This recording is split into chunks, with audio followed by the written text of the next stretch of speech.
Can you tell me your name? I'm Cindy Royal, and I'm an assistant professor in the School of Journalism and Mass Communication at Texas State University. Tell me about your letter to Wired magazine that you posted on your blog. Well, as a longtime reader and subscriber to Wired, and someone who has endorsed it with my students over the years, I always presented it with the caveat that while it has great articles, very important, innovative articles about the future of technology and culture, there was always this aching feeling that they didn't necessarily represent women well, that they were either not recognized at all, or when they were objectified in some manner, particularly on their covers. And so I'd always kind of had that in the back of my mind. I'd mentioned it to students in the past, and this last issue came out that had the cover that had two breasts, no head, no rest of the body, just a couple of breasts, accompanying an article on tissue engineering. But when I opened up my mailbox with my usual excitement about getting Wired, and I saw this picture right there, I couldn't believe that Wired had done this. And it took me a couple weeks to really formulate how it was making me feel.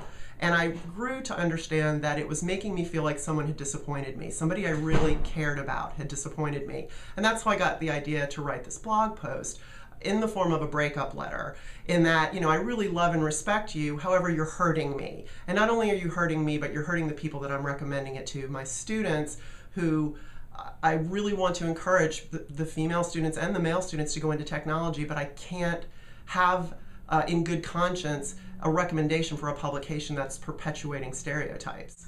Okay, so you posted this letter on your blog, and this happens to be one that you don't update very often. So why did this particular issue happen to make it to your blog?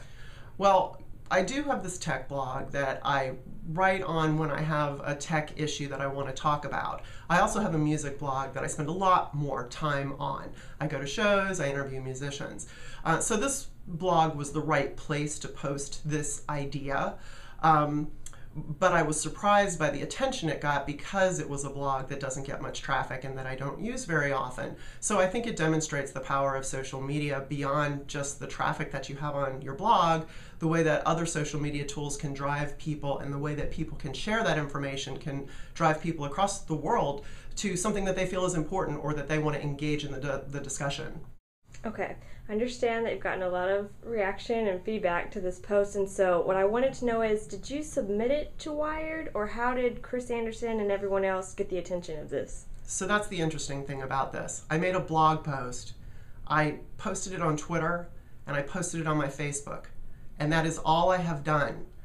The rest of it spread virally on its own. I have a number of Twitter followers. I have a number of people on Facebook who follow me or are my friends on Facebook. But I think it just struck a nerve where so many people wanted to share it and then wanted to comment on it. In terms of how Chris Anderson found it, I'm not really sure. I'm assuming that Wired has Google alerts or something set up when anybody talks about their publication. I think there was enough discourse around it in social media that it probably had to rise to the surface for them. And I have to give him credit for addressing the issue very quickly. He was one of the early commenters the second day, like the day after I made the post. So that is to their, they are to be commended for the fact that they responded to this so quickly. What is Chris Anderson's position at He's Wired? the editor-in-chief, I believe, is his title. So he's the man in charge of Wired. Okay. Is there any particular reason that you chose to do this in the form of a blog post versus going straight to their website and leaving a comment somewhere or submitting this letter in any other way? I felt that in addition to letting Wired know how I felt, I needed to make a public stance on this because I had recommended Wired to so many of my students over the years. So I needed to put it in a place where people could see it and where I could then use social media tools to let my students know that this is how I feel about it.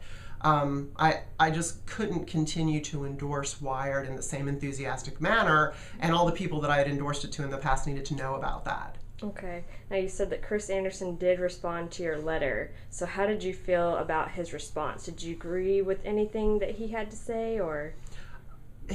Again, I'm encouraged by the fact that he even responded at all. I feel that Wired was prepared to defend the one cover, but not necessarily the pattern that I indicated in my blog post. And so while he had a lot of reasons why they chose the breasts image to go along with the tissue engineering story and how he felt that it was not objectifying or not necessarily offensive to anyone. He was not able to really defend the history of Wired's depiction of women over the years. And when we took the conversation onto email, he did admit that Wired could do a better job, and he asked that I be part of a brainstorming session to creatively address these issues. I'm not sure what the nature of that session will be yet, but I'm happy to get involved in any way I can because I am such a fan of the magazine. Okay. Now, you got the attention of not only Chris Anderson, but Statesman and the Washington Post and a few others, and I'm sure when you made this, you weren't really expecting the reaction that it got, so how are you feeling about all this attention and the reaction that it's brought up? A little overwhelmed and exhausted is how I'm feeling right now about this, but really energized by the discussion that's been generated by it. The fact that a single blog post could get so much mainstream media attention and that hundreds of people would go online to make their views known about it. People around the world are talking about this, and I just received so many emails and comments from parents of Texas State students or former students. People told me we had a conversation about this in my class, or my husband and I talked about it over dinner, or our newsroom had a heated conversation about this. So I just think it's really promising that so many people care about this issue, regardless of their stance on it, and that we got people talking about the importance of gender representations in media. Do you intend to keep reading the magazine? Well, my position now is that I am going to break up with Wired. I'm not going to renew my subscription, but more importantly, I'm not going to endorse it to my students any longer until I see some sort of sustained pattern of change. And I'm encouraged by the fact that they want to be involved in this discourse. Fast Company magazine has quickly jumped into the fray on this, in that they posted this week that they were going to have a cover with a female executive from Twitter on it for their next issue. They referenced the Pointer chat that I did with the Pointer Institute on Friday. So I see it's not only an issue about Wired, but it's media in general really responding to this idea that women are having contributions in technology, and they deserve respect, and they need to be recognized for these contributions. So I am definitely open to the possibility of reconciliation with Wired, and I really hope for that because I do really enjoy reading the magazine and using it in classes. You answered my last question a little bit. I just wanted to, I guess, go back to the whole basis of the letter and ask, why do you think it's so important for Wired magazine to take a look back at what they publish as far as, coverage in articles, or just who and what they've put on the cover, and change it for the better of, coverage of women in technology? Well, there are women with contributions in technology, and they need to be recognized for that. They're not invisible, and they shouldn't just be recognized for their bodies. It creates what I consider to be an unfriendly environment in the tech industry, which may discourage women from going into it. It may discourage women from becoming a part of the conversations about articles that are in Wired. It just makes for an environment where they feel like it's a boys' club, or they're on the outside looking in. And I have often felt like that when reading Wired. So I don't want my students to feel that way. I have courses that I teach in computer labs that often are the majority of women as students in them. I see the way women respond to technology concepts, how they love it when it's presented to them in a communications context, how many of them have used these skills to take them into their careers. So there's nothing gender oriented about being in a technology career. It's just the culture of the environment. And I think Wired as a publication, they are such an influential publication that they have the power to help change this if they choose to. Is there anything else you want to add?